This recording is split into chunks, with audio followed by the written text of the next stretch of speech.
The Roman Empire was one of the greatest civilizations the world has ever seen. At its height, it controlled vast territories stretching from Britain to the Middle East and Northern Africa. Its legions were feared, its culture admired, and its influence unrivaled. But even the most powerful empires fall. Rome's collapse wasn't a sudden event. It was a slow, unraveling process caused by many factors. What went wrong? Was it economic troubles? Incompetent leaders? Invasions by barbarian tribes? Or was Rome simply too big to manage? In this video, we'll explore the fascinating story of how the mighty Roman Empire crumbled. Before we talk about Rome's fall, let's look at its rise. Rome began as a humble city-state along the Tiber River around 753 BCE, according to legend. Over centuries, it grew into a republic, conquering neighboring territories and forming alliances. By 27 BC, it transformed into an empire under its first emperor, Augustus. The Roman Empire reached its peak during the 2nd century CE, a period known as the Pax Romana, or Roman peace. This era saw stability, economic prosperity, and monumental achievements. Roads connected far-flung provinces, trade flourished, and iconic structures like the Colosseum and aqueducts were built.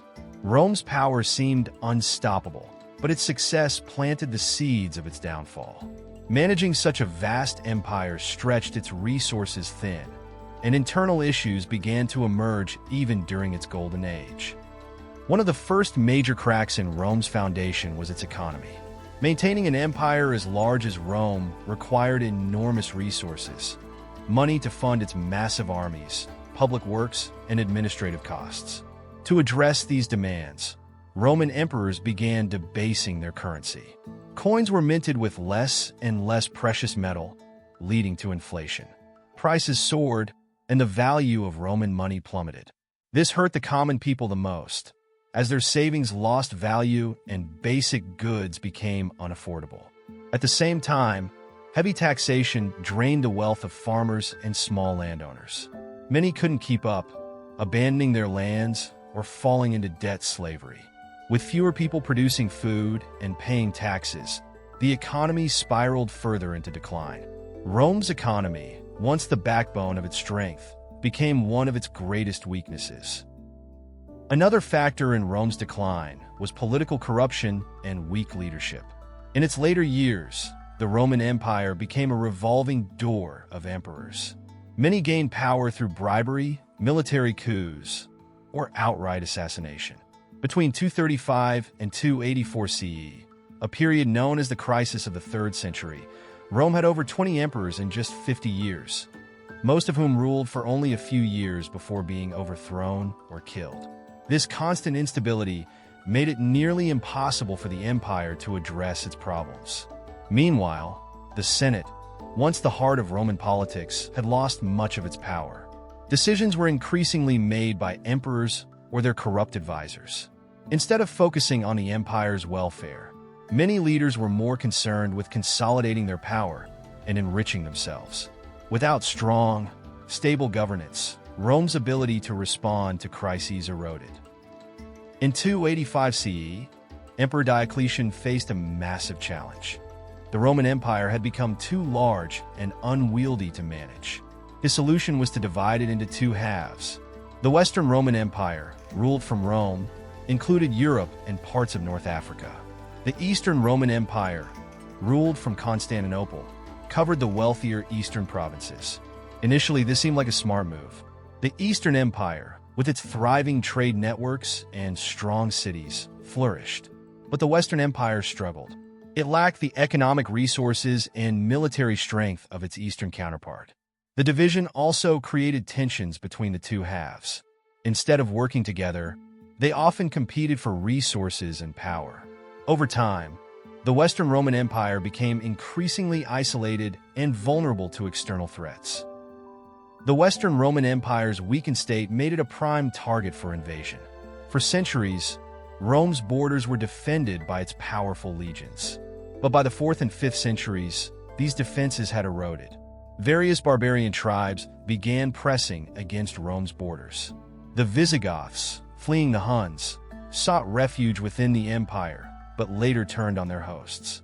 In 410 CE, under their leader Alaric, they sacked Rome, a shocking event that signaled Rome's vulnerability. The Vandals, another tribe, crossed into North Africa and eventually attacked Rome again in 455 CE, plundering the city. Meanwhile, the Huns, led by the infamous Attila, rampaged through Europe, terrorizing cities and weakening the empire's allies. Rome's inability to fend off these invasions wasn't just a military problem. It was a symptom of its internal decay. With depleted resources, disorganized leadership, and over-reliance on mercenary armies, the Western Empire couldn't withstand these relentless attacks. While external pressures mounted, internal changes also contributed to Rome's collapse. Civic pride and loyalty to Rome declined. People became more focused on their local communities or personal survival than the empire as a whole. Public infrastructure, like aqueducts and roads, fell into disrepair. Cities shrank as people abandoned urban centers for rural estates. The shift in loyalty from the emperor to the Christian church also weakened Rome's central authority. While Christianity united many, it diverted focus away from the state. This erosion of Rome's social fabric left it unprepared to face the challenges ahead. By the time the final blows came, Rome was already a shadow of its former self. In 476 CE, a momentous event occurred that has long been considered the symbolic end of the Western Roman Empire. A Germanic chieftain named Odoacer, leading a coalition of barbarian tribes, deposed Romulus Augustulus, the last emperor of the West. Romulus, whose name ironically echoed that of Rome's legendary founder, was little more than a figurehead. He had been placed on the throne as a puppet ruler when he was just a teenager.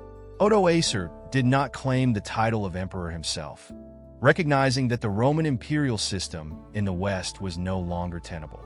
Instead, he declared himself the king of Italy, sending the imperial regalia to Constantinople as a gesture acknowledging the authority of the Eastern Roman emperor, though he ruled independently. This marked a definitive end to imperial rule in the West, bringing to a close over a millennium of Roman dominance in Europe. Though the Western Empire had fallen, the Eastern Roman Empire, known later as the Byzantine Empire, continued to thrive. Governed from Constantinople, it maintained many of the traditions, laws, and culture of ancient Rome while adapting to the changing world. For nearly another 1,000 years, the Byzantine Empire acted as a bridge between antiquity and the medieval world, preserving Roman engineering, law, and scholarship. This division between East and West also marked a shift in global power dynamics. While the Byzantine Empire remained a beacon of civilization, Western Europe entered what has often been referred to as the Dark Ages. With the loss of centralized authority, many regions fragmented into smaller kingdoms, setting the stage for the medieval feudal system. The fall of the Western Roman Empire is one of history's most significant milestones because it represents a clear turning point. The end of Rome's dominance ushered in the medieval era, a time characterized by localized power structures, the rise of the Catholic Church as a unifying force, and a gradual loss of classical knowledge in the West. It's important to note that this wasn't a sudden collapse, but rather the culmination of centuries of decline. By the 5th century CE, the empire had already lost much of its former glory. Economic troubles, such as inflation and overtaxation, had eroded the prosperity that once fueled its expansion. Politically, weak leadership and constant power struggles left the empire vulnerable to external threats. The invasions by barbarian tribes like the Goths, Vandals, and Huns dealt the final blows. These groups were not merely aggressors. They were also products of Rome's influence. Many had served in Roman armies or traded within its borders. Yet, as the empire weakened, these former allies turned into conquerors, exploiting the cracks in Rome's defenses.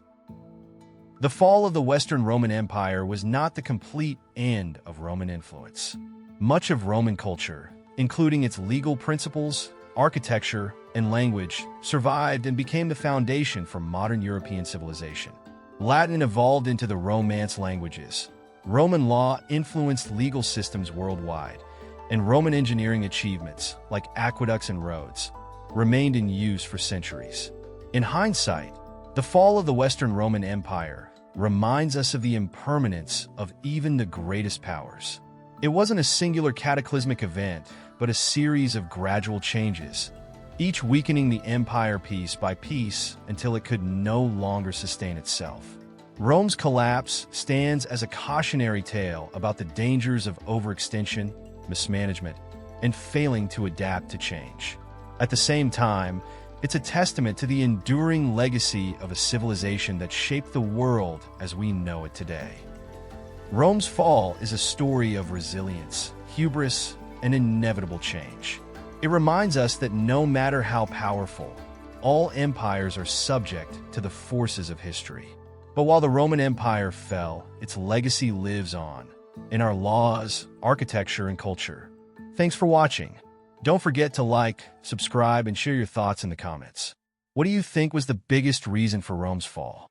Let us know below, and we'll see you in the next video.